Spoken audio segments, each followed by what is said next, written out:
A mother approached the king, seeking for her little one to return to the life that had suddenly stopped. The wise man of the kingdom gave her a task that seemed impossible: to find a mustard seed from a home where the absence of a loved one had never entered.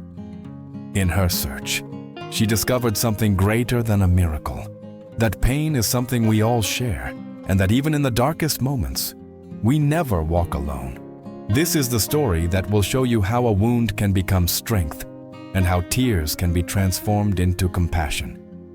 The news spread through the marketplace like an icy wind. The prince is gone. Amid the murmuring crowd, a mother pushed forward with her child in her arms, still as if time itself had frozen within him. Her eyes, worn from long nights of watching over him, searched desperately for any door that might open, any small thread of hope. When the guard denied her entrance to the palace, she cried out, "If there is any compassion left in this kingdom, let it show now." The echo of her plea reached the king, who ordered, "Let her in. No wounded heart should wait out in the cold." The mother fell to her knees before the throne. She did not ask for riches or recognition. She asked for what no human being could restore by their own strength. "Allow me to have my child back." The hall fell into a deep silence. The king, seasoned by years of battles and ceremonies, lowered his gaze. He knew well that kind of silent defeat, the kind that happens inside the soul. He called for a sage with a long white beard, known for speaking little and always speaking rightly. "Master, if there is a way, show us the path." The sage looked at the child, then at the mother, and answered calmly, "There is still a road to walk." "I need a mustard seed," the sage said. The mother nearly ran to the market, but he raised his hand. "Wait. It must come from a home where the absence of a loved one has never entered. Bring it, and we may begin the remedy." The king frowned.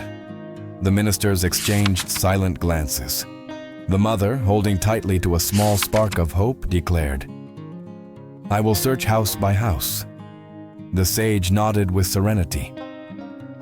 "Do not expect signs from heaven if you have not yet listened to the stories of the ground you walk upon."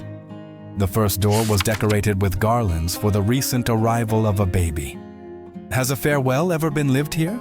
the mother asked. The father's joy dimmed. "My brother was taken by the river's rising waters." She clenched the empty sack in her hands. At the second house, an elderly woman answered with a trembling voice, "My husband left during a harsh winter that few survived." At the third house, a heavy silence revealed an empty cradle. The mother lifted her eyes to the sky. Her faith did not break, but it began to change. She kept walking. At every door she found a name, at every table a chair no longer occupied.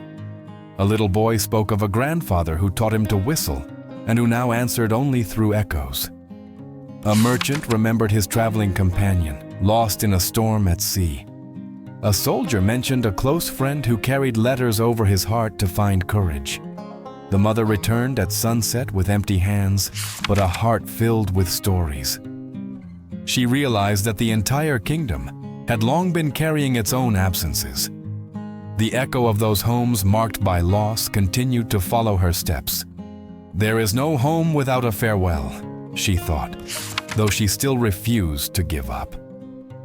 She knocked on another door, and a young woman with a scarf on her head came out to greet her. "Have you never faced a parting here?" the mother asked. The young woman lowered her gaze. "My father left during the last harvest, and we still keep his hat on the wall." The traveler pressed her lips together. Every story she heard seemed to gently touch her own. One night, exhausted, she sat beside a well.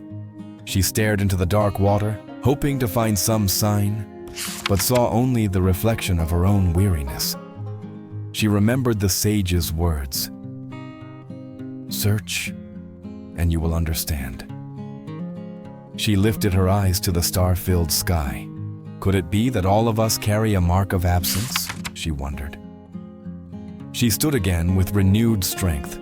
She was no longer searching only for a mustard seed. She was seeking to understand what life was trying to teach her through so many shared stories.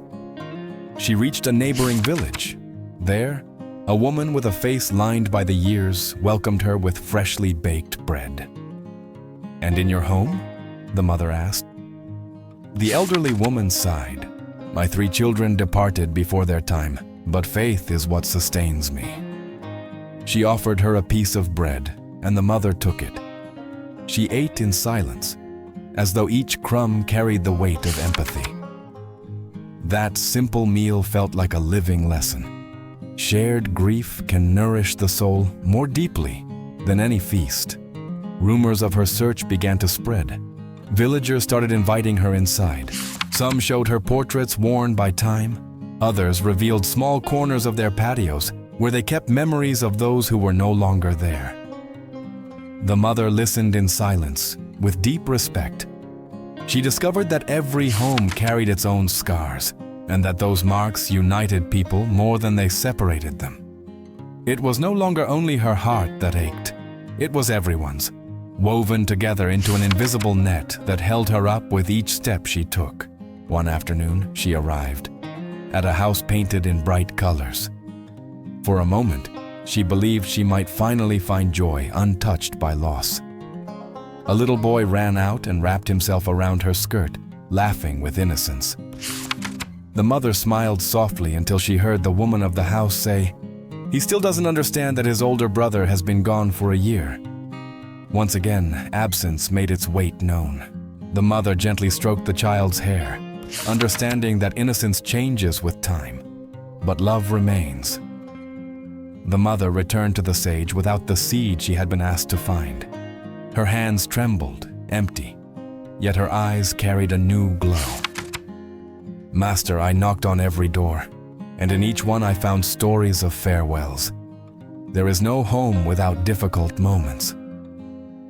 The sage watched her in silence, like someone who knows the true answer is already blooming within another's heart. Then she herself spoke the truth she had discovered. "What I feel is not mine alone. It is something we all share." The sage nodded with serenity. "Now you understand what no remedy could have shown you. The farewells of this life do not distinguish between palaces or huts, nor do they understand wealth or age. But within that shared experience lies a powerful seed, compassion. There is no deeper medicine than discovering that you do not carry your burden alone." The king, moved, bowed his head, remembering his own mother, who had left many years before. The hall became wrapped in a silence filled with reverence. The mother took a deep breath.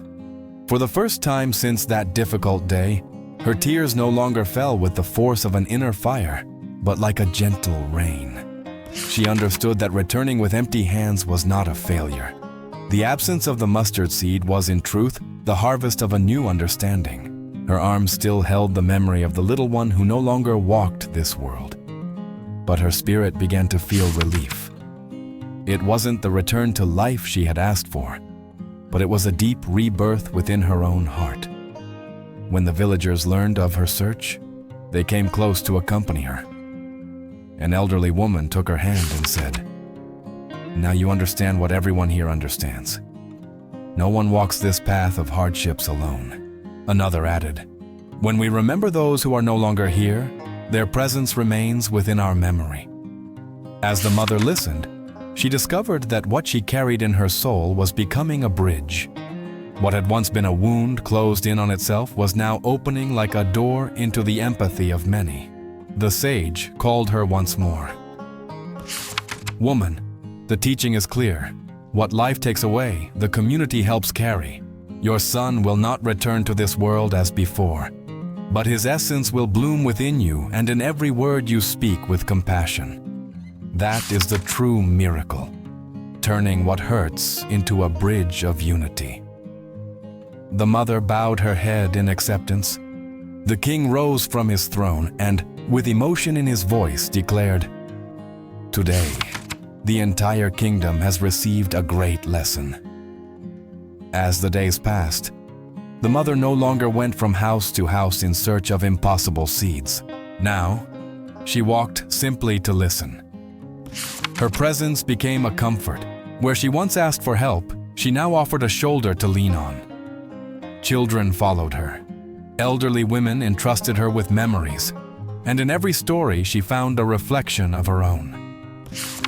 She understood that her son had not left the world in isolation, because in every life marked by hardship, she rediscovered the certainty that love never disappears completely.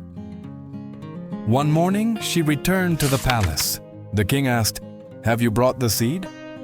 She showed her empty hands and replied, "That seed does not exist. But what I did discover is that no home is free from difficult moments. Yet in all of them I found strength." The sage smiled. "That was the true seed you were meant to find, not in the earth, but within the human heart." Moved, the king declared that this woman possessed wisdom greater than any book. The mother returned to her home without what she had lost, but with a new gift: the compassion that is born when experiences are shared. She realized that what we sometimes feel as loneliness is, in truth, what connects us to all humanity. For no one crosses through life without farewells, and yet we continue rising again. What we call absence becomes a lesson, and what we see as an ending transforms into a bond that remains. This is the truth. Difficult experiences remind us that we never walk alone.